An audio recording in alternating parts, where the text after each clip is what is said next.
दिनांक 18 डिसेंबर रोजी नाशिकमध्ये नाशिक ग्रामीण पोलीस दलातर्फे मुद्देमाल हस्तांतरण व पोलीस पाल्य गुणगौरव सोहळा संपन्न झालाय। नाशिक ग्रामीण जिल्हा पोलीस अधीक्षक श्री बाळासाहेब पाटील यांच्या संकल्पनेतून हा सोहळा पार पडलाय। पोलीस मुख्यालय नाशिक ग्रामीण आडगाव येथे मुद्देमाल हस्तांतरण व पोलीस पाल्य गुणगौरव सोहळा तसेच गुणांमध्ये उत्कृष्ट कामगिरी बजावणाऱ्या पोलीस अधिकारी व अंमलदार यांना प्रशस्ती पत्र वितरण कार्यक्रमाचे यावेळी आयोजन करण्यात आले होते। या कार्यक्रमास नाशिक परिक्षेत्राचे विशेष पोलीस महानिरीक्षक श्री दत्तात्रय कराळे हे प्रमुख अतिथी म्हणून उपस्थित होते। यावेळी नाशिक ग्रामीण पोलीस अधीक्षक बाळासाहेब पाटील, अप्पर पोलीस अधीक्षक आदित्य मिरखेलकर, अप्पर पोलीस अधीक्षक मालेगाव तेगवीर सिंग संधू यांच्यासह जिल्ह्यातील सर्व उपविभागीय पोलीस अधिकारी, पोलीस ठाण्यांचे प्रभारी अधिकारी, पोलीस अंमलदार, जिल्हा अभिलेखावरील दाखल गुन्ह्यातील फिर्यादी व तक्रारदार, पोलीस पाल्य व त्यांचे कुटुंबीय तसेच पत्रकार बांधव मोठ्या संख्येने उपस्थित होते। यावेळी मान्यवरांच्या हस्ते जिल्ह्यातील विविध पोलीस ठाण्यांमध्ये दाखल असलेल्या मालाविरुद्ध गुन्ह्यांमध्ये जप्त करण्यात आलेल्या मुद्देमाल संबंधित तक्रारदारांना हस्तांतरित करण्यात आले। नाशिक ग्रामीण जिल्ह्यातील 40 पोलीस ठाण्यांमध्ये दाखल गुन्ह्यांच्या तपासातून उघडकीस आलेल्या गुन्ह्यांमध्ये जप्त करण्यात आलेल्या सुमारे 2,54,00,000 रुपये किमतीचा विविध मुद्देमाल, ज्यामध्ये सोने चांदीचे दागिने, रोख रक्कम, मोबाईल फोन, 4 चाकी व दुचाकी वाहने, मंदिर चोरीतील आभूषणे इत्यादी माननीय न्यायालयाच्या आदेशान्वये संबंधित तक्रारदारांना सुपूर्द करण्यात आला। तसेच सायबर क्राईम गुन्ह्यातील ऑनलाईन फसवणुकीस बळी पडलेल्या जिल्ह्यातील विविध तक्रारदारांना सुमारे 85 लाख रुपये प्रतिकात्मक स्वरूपात हस्तांतरित करण्यात आले। याशिवाय नाशिक ग्रामीण जिल्हा हद्दीतील सर्वसामान्य नागरिकांचे गहाळ झालेले एकूण 230 मोबाईल फोन सायबर पोलिसांच्या माध्यमातून शोधून उपस्थित तक्रारदारांना हस्तांतरित करण्यात आले। कार्यक्रमादरम्यान नाशिक ग्रामीण जिल्ह्यातील पोलीस अधिकारी व अंमलदार यांच्या पाल्यांनी इयत्ता 10वी व 12वी व उच्च शिक्षणामध्ये 75% जास्त गुण प्राप्त केलेल्या पोलीस पाल्यांचा मान्यवरांच्या हस्ते गुणगौरव करण्यात आला।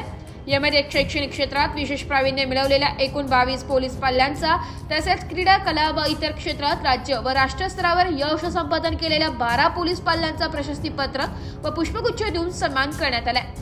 तसेच नाशिक ग्रामीण जिल्हा अभिलेखावरील मालाविरुद्ध व शरीराविरुद्धच्या गुन्ह्यांचा तपास करून कसोशीने गुन्हे उघडकीस आणत उत्कृष्ट कामगिरी बजावणाऱ्या पोलीस अधिकारी व अंमलदारांना उपस्थित मान्यवरांच्या हस्ते प्रशस्ती पत्र देऊन गौरवण्यात आले।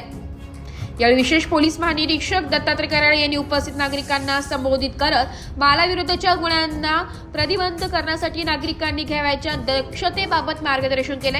कार्यक्रमाचे आभार प्रदर्शन अप्पर पोलीस अधीक्षक श्री आदित्य मिरखेलकर यांनी केले, तर सूत्रसंचालन स्थानिक गुन्हे शाखेचे पोलीस निरीक्षक श्री रवींद्र मगर यांनी केले।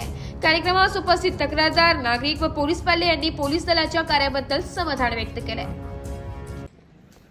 आजच्या मुद्देमाल हस्तांतरण व पोलीस पाल्य गुणगौरव कार्यक्रमाच्या निमित्ताने व्यासपीठावर उपस्थित नाशिक परिक्षेत्राचे सन्माननीय विशेष पोलीस महानिरीक्षक कराळे सर, व्यासपीठावर उपस्थित additional SP Nashik Aditya Mirkhelkar, additional SP Malegaon Tegveer Singh Sandhu, माझ्यासमोर उपस्थित सर्व SDPO, सर्व प्रभारी अधिकारी, ज्यांचा मुद्देमाल आज हस्तांतरित करायचा आहे, असे सर्व नागरिक, ज्या पाल्यांचा गुणगौरव करायचा आहे असे सर्व पाल्य व त्यांचे पालक। खरं तर आज घरफोडी होणं हाच खरं तर दुःखदायक प्रकार आहे। कुणीही आयुष्यात कधीही विसरत नाही की आपल्या घरातली चोरी झाली किंवा आपली घरफोडी झाली आणि गेलेला मुद्देमाल आपल्याला जसाच्या तसा परत मिळावा अशी अपेक्षा ही निश्चितपणे असते आणि पोलिसांकडून सर्वात जास्त आशा असते की त्यांनी आपला मुद्देमाल हस्तांतरित किंवा जप्त केला पाहिजे आणि आपल्याला हस्तांतरित झाला पाहिजे। पोलिसांची प्रतिमा हा याच्याशी संबंधित असते की ज्या कामासाठी पोलीस आहेत त्या कामामधलं सर्वोच्च काम हे गेलेला मुद्देमाल, मालमत्तेचं रक्षण करणं, शरीराचं रक्षण करणं हे पोलिसांचं आद्य कर्तव्य आहे आणि याच्यामधलाच एक भाग म्हणून आपण आजचा हा कार्यक्रम हा खरोखरच प्रत्येक मालाची किंमत किती आहे यापेक्षा त्या मालाबरोबर, मुद्देमालाबरोबर घरच्यांच्या भावना काय आहेत हे अत्यंत महत्त्वाचा मुद्दा असतो आणि प्रत्येकाला आपल्या घरातील मूल्यवान वस्तूबद्दल एक सुखद आठवण असते, काही भावना गुंतलेल्या असतात आणि असा मुद्देमाल जर त्यांना तसाच परत मिळाला तर खरोखरच त्याच्यासाठी ही अविस्मरणीय गोष्ट असते. वृत्तसंकलन विभाग, एबी न्यूज, नाशिक.